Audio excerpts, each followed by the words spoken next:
mga lalaki, ibigin ninyo ang inyong asawa. Gaya ng pag-ibig ni Kristo sa iglesia, inihandog niya ang kanyang buhay para rito.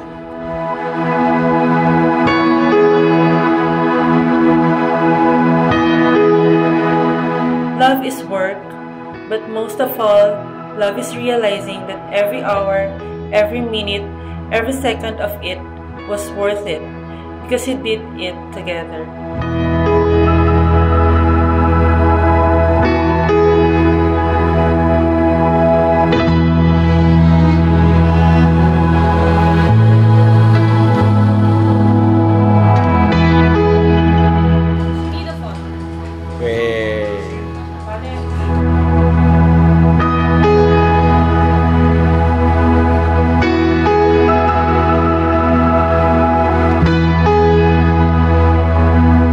I love you not because of who you are, but because of who I am when I am with you.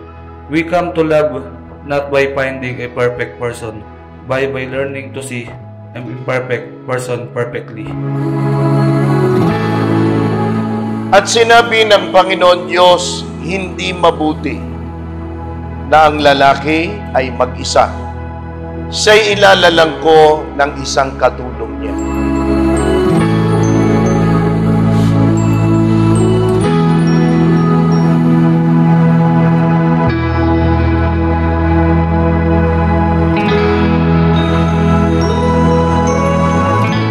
Sa iyo, ako'y magiging mapagmahal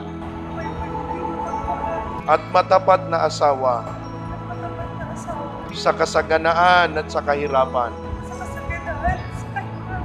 sa katuwaan at sa kalungkutan,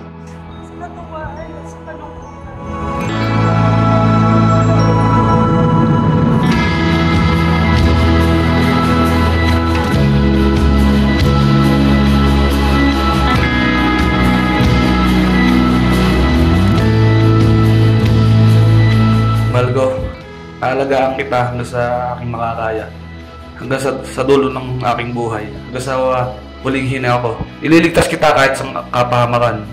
Hindi kita paiiyakin. Mahal na mahal kita. I love you.